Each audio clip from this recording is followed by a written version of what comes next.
once upon a time is the way to start any good story. That's not the problem here. Instead, our difficulty is where in the world to pick up the thread of this. We could begin in India, Iran, or even Iraq. Maybe London in the Swinging Sixties, or the Wild West in America. Or perhaps in Japan, West Africa, Indonesia, or Uzbekistan. In fact, almost anywhere would be a legitimate starting point, because today's episode is about a motif that has a good claim to belong to humanity as a whole, rather than to any one culture or set of hands. But we have to start somewhere, so this time the unravelling begins in Scotland. So I've chosen today a Paisley shawl which was manufactured in Paisley, and it is a large rectangular shape, and it is from the 1840s, probably most likely 1840 to 1845, due to the brightness of the red colour that forms the base of the shawl. It has a plain centre and it's surrounded by a border of Paisley pine patterns, which themselves are made up of different coloured floral symbols. This shawl is special to me because I feel that it exemplifies Victorian fashion in a way that most people don't think about it, because it is so bright, and also the vastness of the size of the shawl is really interesting. And it pays a lot of reference to the original shawls produced in Kashmir, India, due to the colour and the patterns that are included in it, and I just find it such a beautiful piece. That's Lucy McConnell, who's a dress and textile historian, and this is the third series of Haptic and Hugh's Tales of Textiles, which is called The Chatter of Cloth. In each episode, we start with a different textile and unravel its story. This time we're looking at the motif which is currently best known round the world as Paisley, although as we'll see, that's only one of many names for it. Paisley itself is west of Glasgow in Scotland. Lucy lives there, and as well as being a historian, she volunteers at an old weaver's cottage in the heart of this town, which in the 1800s was transformed by these shawls. Paisley wasn't the only or even the first place in Europe to produce Paisley shawls. They started to be made in the late 1700s in Lyon, in France, Norwich, in eastern England, and in Edinburgh. And it was in Edinburgh in 1805 that a cloth merchant called Mr. Patterson, anxious to fill a big order for these wool shawls, turned to the Paisley weavers.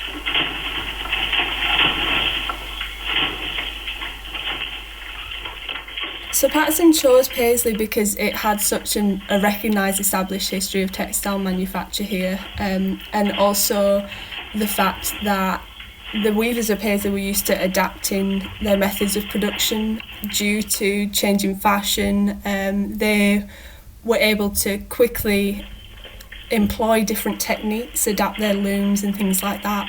So that was obviously attractive. But also due to the geographic location of the town, it had really good transport links on the river cart to Glasgow.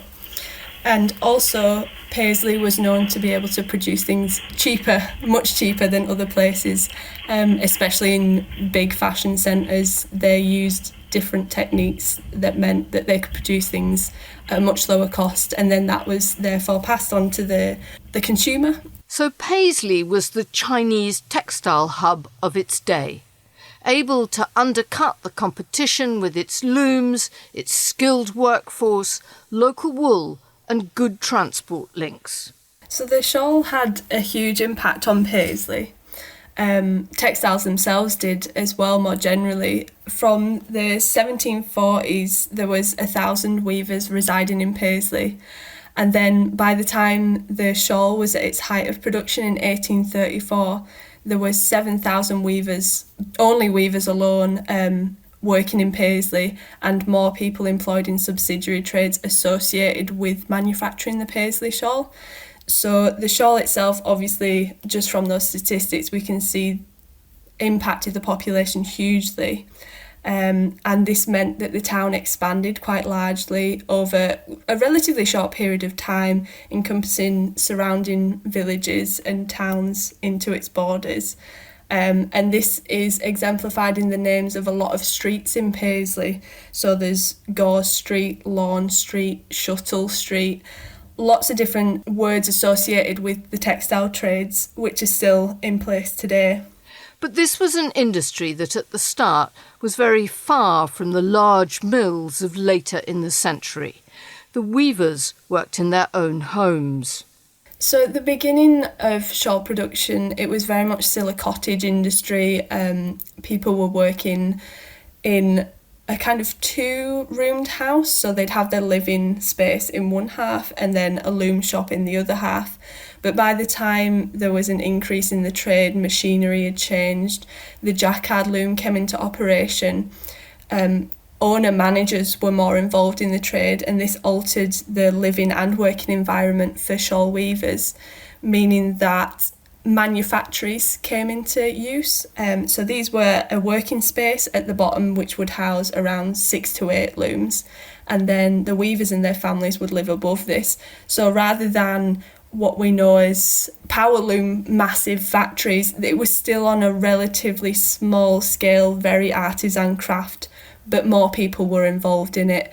And because the technology had developed so much, it meant that more shawls could be produced on a larger scale, again to meet with a huger market, reducing costs and all the things that come with that. To begin with, weavers in Paisley used a draw loom with a draw buoy to make sure the right shafts were raised. Later, from the 1840s onwards, they used the French-invented jacquard loom, where the weft was controlled by individual pattern cards, and the designs could be almost infinite. Efficient separation of the different processes of designing, warping, beaming, weaving, tenting and fringing meant that they were able to make the shawls faster and sell them cheaper. I think early in the production of the Paisley shawl, the weavers did have a good life. They had a good income, which was around £200 a year at its height. But then as the century went on, due to diversification and they kind of taken away of their individuality as artisans, this reduced as weaving became a waged occupation, as did the other subsidiary trades involved in shawl production, and that saw the change in the industry from cottage industry to a kind of mass production. The demand for these shawls was immense. They flew off the shelves.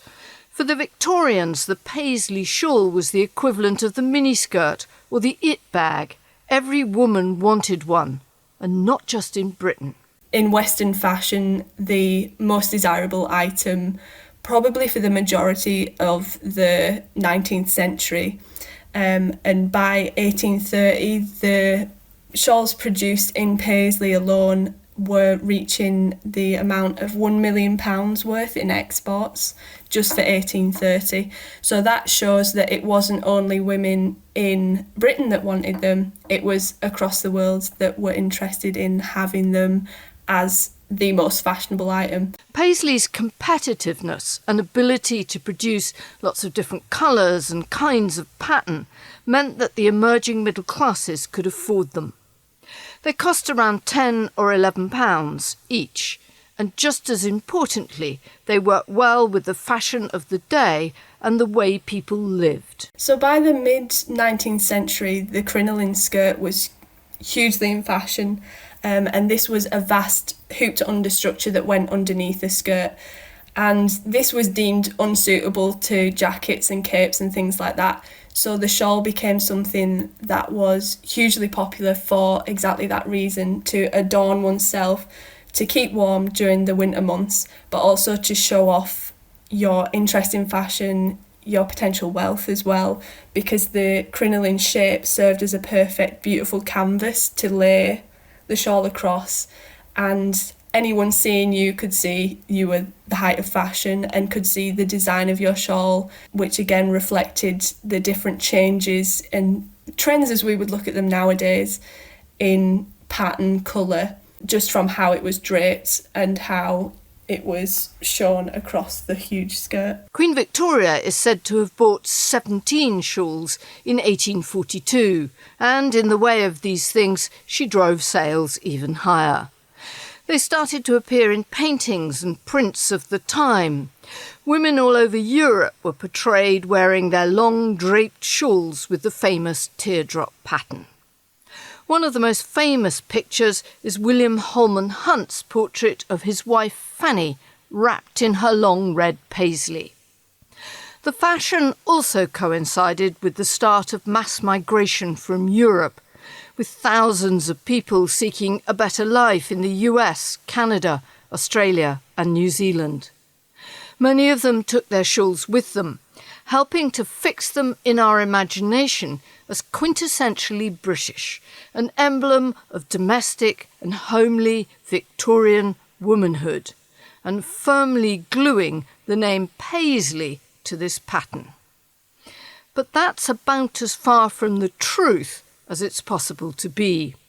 There's nothing about the design we call Paisley that originates in the town, in Scotland, or anywhere in Europe. The lovely curved teardrop arrived from thousands of miles away, where to this day it is a pattern held in huge affection and respect. You know, in India, it's so very common. It's like a beloved sister or a beloved family member. So we've all grown up seeing it all our lives, you know, and it doesn't just appear on textiles. I mean, it actually appears on our desserts, you know, so we have this dessert called the Sandesh, which is from West Bengal, which is often shaped like a paisley. We draw it on our festivals on the ground. You know, obviously it appears on all our textiles. I mean, they could be woven or embroidered or block printed or printed. It comes on our hankies, it comes on our shawls. So we've all grown up with the paisley, but because we've grown up with it, seeing it everywhere, I don't think Indians, I mean, other than, you know, the ones who know about textiles, think about it too much about what it is and what it could mean. Meera Gupta is a textile historian who lives just outside Delhi. In India, the motif is often known as booty, but Meera says most people call it kari, meaning raw mango, and you can see how it echoes that shape. For Indians, it has a completely different set of feelings associated with it. You know, I think somewhere at the back of our minds, we do know that it carries a spiritual significance. It means many things in India. I mean, it's a symbol of fertility. You know, it's also the yin and yang, I mean, and which we have our own version of. We often incorporate it into some of our religious iconography, you know, when we draw things on the ground in some of our festivals. So while it's very familiar and a part of the everyday, but in India, a lot of our things are like that. You know, a lot of our spiritual things are also a huge part of daily life, and which is one of the very charming things about India. The kari motif is now universal across India, but it originated in the shawls that were and are traditionally made in Kashmir, in the far north of the country. They're made in a process that is as painstaking as it is beautiful. The yarn used in the shawls is fine, soft pashmina from the goats of Ladakh. And instead of throwing a shuttle, the hand weavers used between 400 and 1,500 spools of different coloured thread. So the loom is horizontal, but it's more like brocading, like the whole process is more like brocading. And they follow this system called a talim. There's a person who's a kind of, like he's a leader of the shawl weavers who calls out the colors. But it's like a song, you know, so, and even carpets are woven like this. So he keeps calling out the colors. And then the weavers weave these shawls based on the colors he's calling out. And these weavers generally tend to be men. Well, they still tend to be men. And I think women follow, I mean, all the pictures that I see, they follow a very subsidiary role of sort of cooking and making the tea and all that, sadly, you know. So the weavers continue to be men. And Very sadly, Joe, they're not paid very well. I mean, they paid a fraction of what the shawls actually sell for eventually. And weaving a shawl could take a year, it could take 2 years, it could take 3 years. So it's a very, very labor-intensive process when done in the old-fashioned way.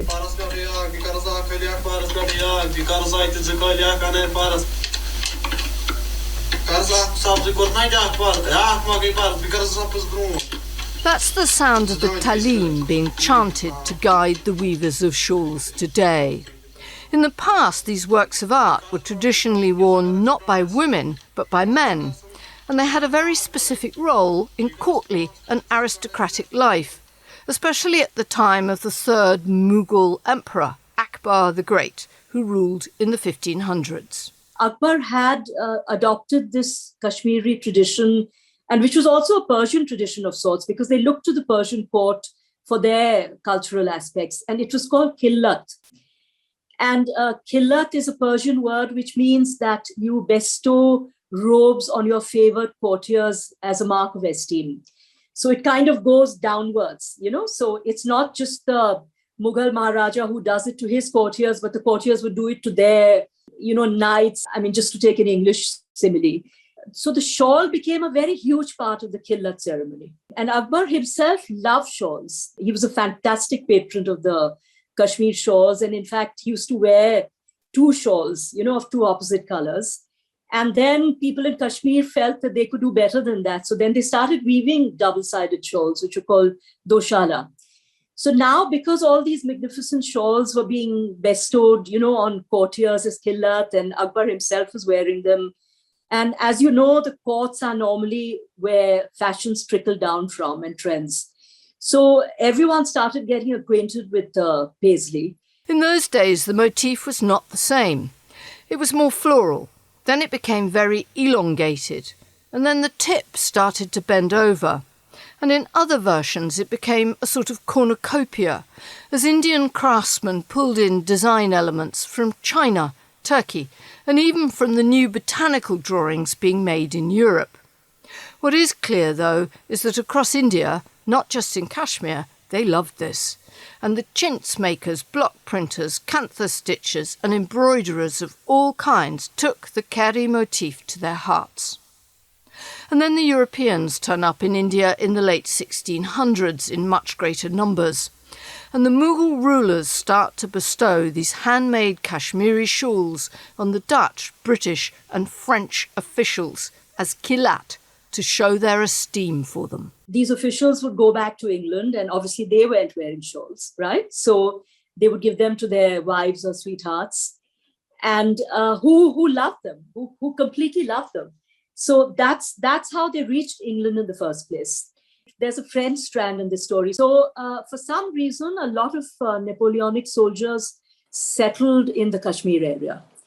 And they then carried back shawls to France. So Josephine, who was, Empress Josephine, Napoleon's wife, happened to see these shawls and she loved them. And I think Napoleon also made her a present of 20 or 30 shawls. So these 2 separate things were happening. So shawls reached England because of East India officials carrying them back, and they reached France.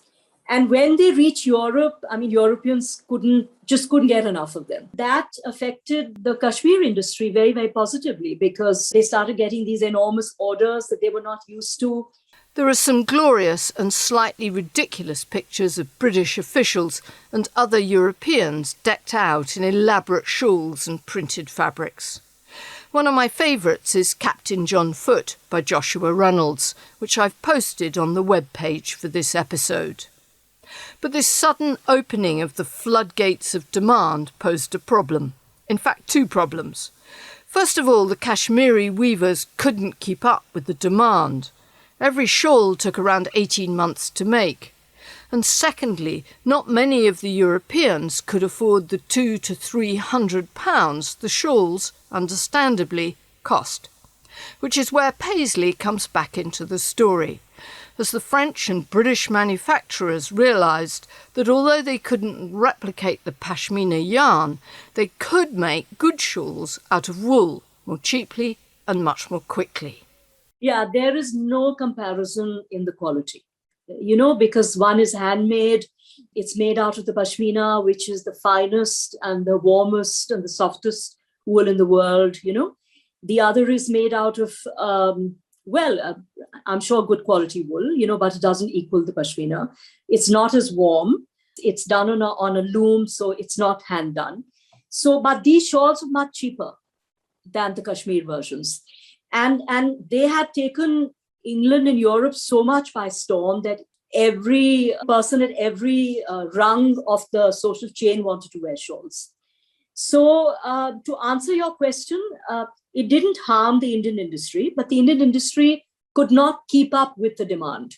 So would we be right to see this beautiful motif as Indian in origin rather than European?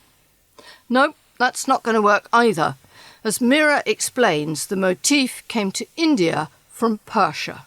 It's actually had a fascinating journey. So, we were very lucky in the 15th century to have this enlightened Maharaja of Kashmir called Zain al-Abidin, actually. And before that, there wasn't a lot of craft in Kashmir, not indigenous craft. But he was very keen on making Kashmir a center of craft. So what he did was he got in touch with Persia, which was a repository of craft at that time, as you know. And he imported this Sufi mystic called Hamdani.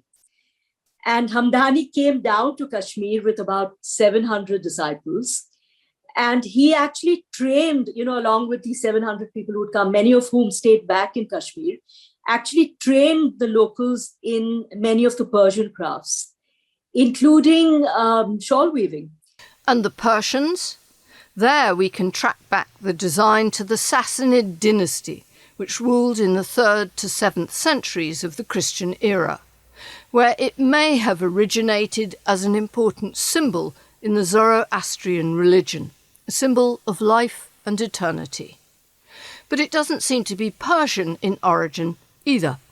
Researchers and academics can track it to the ancient civilization of Babylon. And now we're back in the mists of time, sometime between 2,000 and 500 years before the start of the Christian era, under the rule of kings like Nebuchadnezzar. Here, the Paisley motif was thought probably to be a representation of the unfurling date palm, a tree of life which provided food to eat, fuel to burn, thatch for houses, and fibre for weaving and tying. There is nothing simple in the story of this pattern. It doesn't belong to any single culture or people, and it holds a multitude of meanings. And India doesn't own the Paisley either. I mean, India got it, via Babylon, via Persia. So, India didn't originate it either, So I have no problem whatsoever. And I think it's very healthy, actually. Because after all, I'm speaking English to you, right? I wear Western clothes, I eat pasta, So I think these things in a global world are very healthy, that we should all learn from each other and adapt. And that's what progress and civilization is about, right? So, and especially something like the Paisley has been, I believe even the Celts had their version of it. So I don't think any one country can lay claim to it. I've seen even a Japanese version. Back in Paisley, shawl production died out completely, seen off by a change in fashion, as Lucy McConnell explains. So fashion was hugely influential in the rise of the shawl, but also in the demise of it, in the sense that the bustle skirt came into fashion in the mid-1870s. So this skirt, rather than being a huge volume around the whole of the wearer, most of the bulk of the fabric is to the back of the outfit. And because it is so decorative in itself, in the shaping that it uses, the large expanse of the shawls was seen as unsuited to covering this this garment, which in itself was designed to show off the fabric that the wearer was using to make the skirt. So short jackets and capelets came more into fashion at this period, and shawls gradually went out of fashion. Dismissed by the bustle, Paisley's shawl production declined, and instead the town became a centre for the production of sewing thread in large industrialised mills. Kashmir fared little better, that is, until recently. The Kani shawls, which are the woven shawls, had died out actually after the very late 19th or the early 20th century, when the market from the West dried up. But there's been very interesting revival in the last 20 years, and particularly by an English lady called Jenny Housecook, who's come to India and she started this company called Kashmir Loom. So there has been fantastic revivalism in the whole woven shawl space. And perhaps we could end the story of Carey or Paisley right here. But that would be an injustice to this pattern that every now and again emerges phoenix-like and becomes the emblem of a new generation and way of life. In America, the cowboy's bandana became one of the enduring symbols of the Wild West. Bandana itself is a word of Indian origin, and the Paisley motif was often used on the bandanas. These are now highly collectible. Speed forward to London in the 1960s, and a new fashion for Paisley emerged. But this time it signalled rebellion against old values, the birth of hippies and boho style. Rachel Manzi buys and sells 1960s and 70s textiles, although she says she's much better at buying rather than selling. The resurgence of popularity of Paisley in the 60s is, there's so many factors that feed into it, but it seems to be, it's a bohemian sense, you know, there's, in the 50s and early 60s, everything was very sort of clean lines and modern and, you know, that lovely post-war cleanliness and simplicity of modernism. And I think the bohemianism of the 60s was a bit of a backlash against that. We've got the pop music going a bit more sort of psychedelic. You've got Hendrix and people like that really creating these soundscapes. You know, the people who were listening to that kind of music were also getting into sort of psychedelic drugs. They were getting into travelling the world, opening, you know, their awareness of the whole world was really opening up and broadening. And in parallel with that, you know, fashions became much more ethnically influenced. But this was a very different Paisley, one that came in wild colours and was an extraordinary contrast to what had come before. Rachel says she can tell at a glance which Paisley is Victorian and which comes from the 60s. The 19th century versions were much more sort of muted, earthy colours, burgundies, sort of muted mustardy golds. In the 60s, it was really an explosion. And I think that really ties in with the use of psychedelic drugs, the desire for young people to really break away from traditions.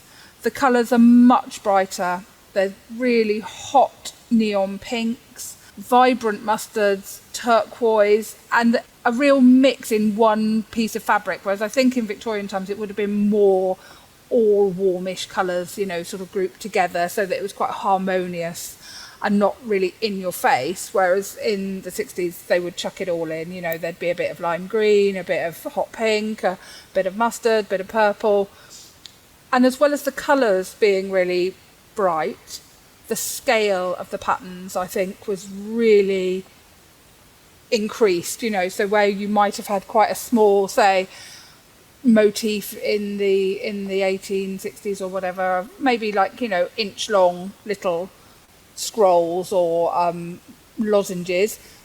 In the 60s, you know, they'd be huge and they'd be mixed with florals, you know, really exuberant patterns where, you know, you can imagine the designers got completely carried away just adding in, you know, little florally scrolls and flourishes all over the place and turning it into something that really would look quite spectacular and be very eye-catching. And far from symbolising traditional Victorian values or courtly rituals in Mughal India, this Paisley was about rebelling against it all. Absolutely a rejection of all of that. I think it was really flipping it on its head. I mean, at that time, you had men growing their hair long, you know, to great public consternation. People were horrified and shocked at the idea that you might look at someone and not be able to instantly tell were they a boy or a girl. You've got this whole androgynous thing happening, men wearing kaftans and tunics and women wearing trousers, and that whole blurring of the gender sort of divide in terms of what you're allowed to wear, combined with the sexual revolution where, women had the pill, young women had a lot more sexual freedom. It was a massive rejection of Western traditional values, and the wearing of wild, colourful clothes was very much part of that. If you imagine someone on a psychedelic trip, looking at a bit of Paisley fabric would have been quite a stimulating experience. You've got these they're almost like fractals, they've got these lozenge patterns but with these petals coming off them and swirling lines that really lend themselves to listening to some psychedelic music and tuning out and disappearing into a kind of out of body experience. So I do think that everything ties together, really, doesn't it, in terms of what people were doing with their leisure time, in terms of the music they were listening to, the drugs they were taking, and the textiles they were choosing to surround themselves with and to wear. Today, Paisley seems to have retreated in the West to the safety of men's pyjamas and ties in sober greens and blues with maybe a dash of red. But don't be fooled. Paisley is the sleeping dragon of patterns, lying deep under the mountain, ready to wake and breathe new fire into another age and another people who want to use it to symbolise new movements and attitudes. Paisley is a pattern that belongs to us all, part of our heritage as human beings, shaped and adapted by a multitude of hands down the ages. No one knows where it will turn up next and what it will mean to those who adopt it. Thanks to Lucy McConnell in Paisley, Meera Gupta in Delhi, and Rachel Manzi in Bristol for being so generous with their time and their knowledge. If you would like to find out more about them or about Paisley, then you can find the resources and links at www.hapticandhue.com/listen. You'll also find a link there to the Haptic and Hue bookshop, where the list called The Chatter of Cloth has a number of books in it related to this series. Each purchase there helps this podcast. Thanks too to Bill Taylor of the Larkrise Partnership, who edited and produced this episode, and to all those listeners who helped make this third series possible by supporting it via the Buy Me a Coffee button on the website. Next time will be a complete contrast. Instead of looking at a pattern that has roamed the world like a nomad, we will tell the story of a quilting technique that has flourished in one small rural area and has remained firmly rooted there throughout its history. Meanwhile, thank you for your company and thanks for listening. I'll leave you this time with part of a poem from the modern Persian poet Sohrab Sepiri, who died in 1980. It's called The Motion of the Word Life. I and my gloomy heart and these wet window panes. I am writing, and 2 walls and several sparrows. Someone is sad, someone is weaving, someone is counting, someone is singing. Life means a starling took wing. What has made you unhappy? Pleasant things are not scarce. For instance, the sun that shines here, the child of the day after tomorrow, or the pigeons of last week. Drops of water falling, snow lying on the shoulder of silence, and time on the spine of the white jasmine.